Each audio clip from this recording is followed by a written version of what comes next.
Nearly 4 years into one of the deadliest conflicts in Europe since World War II, the skies over Ukraine remain both its greatest vulnerability and its fiercest battleground. As Russian missile and drone assaults continue to devastate cities, critical infrastructure, and lives, Ukraine has once again turned to its Western partners for help. This time, a significant reinforcement has arrived. New United States-made Patriot air defense systems, the most advanced weapons yet in Ukraine's defensive arsenal. These systems represent not just a technical upgrade, but a strategic lifeline in Ukraine's struggle to protect its population and sustain the war effort against Russia's relentless aerial campaign.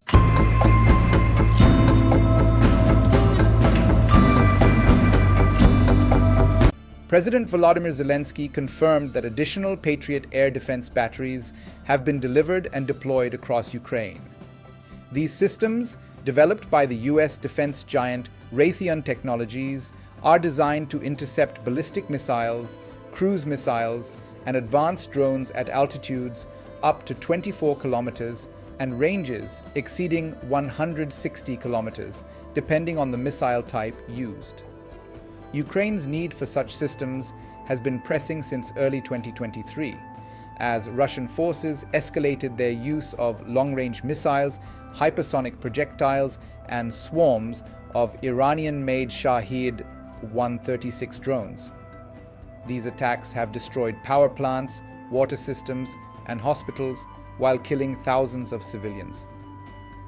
According to the UN Human Rights Monitoring Mission, over 10,000 Ukrainian civilians have died since Russia's full-scale invasion in February 2022, with many of those deaths resulting from aerial strikes. Unlike the older Soviet-era S-300 and Buk systems that form much of Ukraine's existing air defense network, the Patriot offers multi-layered tracking and engagement capabilities. It can detect and engage multiple threats simultaneously, even in environments saturated with electronic warfare interference, a hallmark of Russia's missile tactics. In April 2023, Ukraine's Patriot systems were credited with intercepting Russia's Kinzhal hypersonic missile, an event that showcased not only the system's power, but also its ability to challenge one of Moscow's supposed unstoppable weapons. Military analysts say that each Patriot battery costs between $1 billion and $1.5 billion when including interceptors and radar units. That means even a few batteries represent an enormous commitment from Kyiv's allies. However, the challenge lies not only in acquiring these systems, but also in sustaining them. Patriot missiles cost roughly $3 to $4 million per interceptor, and each battery requires months of specialized crew training.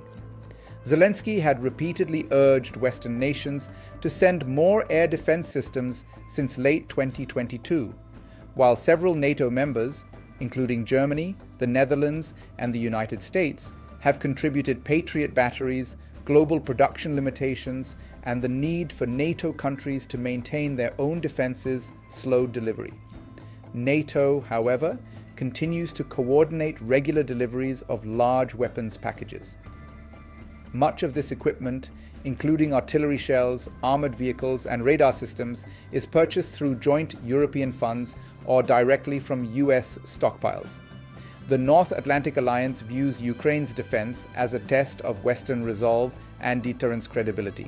Since the beginning of the war, the United States alone has provided over $75 billion in military and financial aid to Ukraine, though this support has fluctuated under changing US administrations.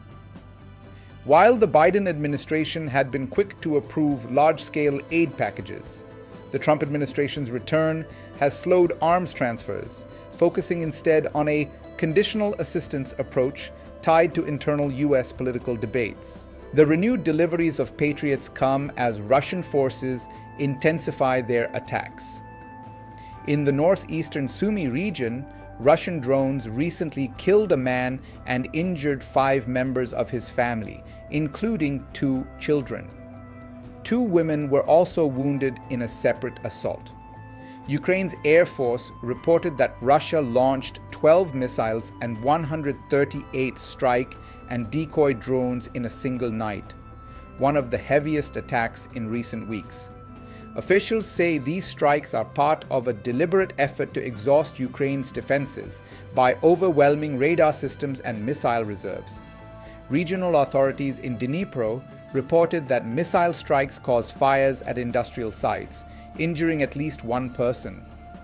In Mykolaiv, energy infrastructure was again targeted, part of Russia's winter campaign to cripple Ukraine's power grid, leaving millions without heat and running water during sub-zero temperatures.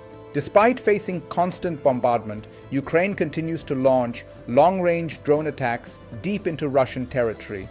The Ukrainian military confirmed it had struck the Saratov oil refinery, located nearly 500 kilometers from the border, marking the fourth attack on that facility in less than 2 months. The refinery, capable of processing several million tons of oil annually, plays a key role in Russia's domestic energy production. Ukrainian officials claim that sustained strikes on refineries have cut Russia's refining capacity by nearly 20% in recent months, disrupting fuel supplies for both military and civilian use.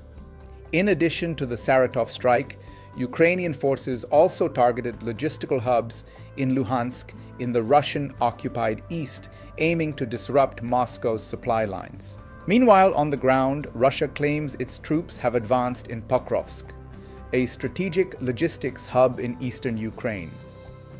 The city, home to around 60,000 people before the war, has been a critical node for Ukrainian resupply operations in the Donetsk region. Moscow's defense ministry asserted that its forces had surrounded parts of the Ukrainian military near the Pokrovsk railway station and industrial district, intensifying street fighting. Independent analysts from the Institute for the Study of War caution, however, that such claims often overstate territorial gains and that Ukrainian defenses remain entrenched in nearby high ground positions. Ukraine's acquisition of new Patriot systems underscores a broader shift in the nature of this war, from territorial battles to a war of endurance dominated by air power, infrastructure strikes, and the technological race between drones and countermeasures. Russia's missile production has surged in recent months, with Western intelligence estimating that Moscow can now produce over 100 long-range missiles per month, thanks to increased domestic output and Iranian component supplies. Ukraine, on the other hand, is relying more heavily on Western-provided systems and its growing domestic drone industry to fill the gap. This evolving dynamic means that every Patriot system matters. Each additional layer of defense not only protects cities and power grids, but also sustains Ukraine's morale and its capacity to wage war over the long term. As new Patriot batteries come online, Ukraine's air shield grows stronger, but it remains far from impregnable. The system's arrival reflects the unbroken determination of Kyiv and its allies to resist Russian aggression, yet it also highlights the fragility of that support in a world of shifting political tides. For now, every successful missile interception is both a tactical victory and a message. Ukraine's fight for survival continues, armed not just with Western technology, but with the resilience of a nation that refuses to yield.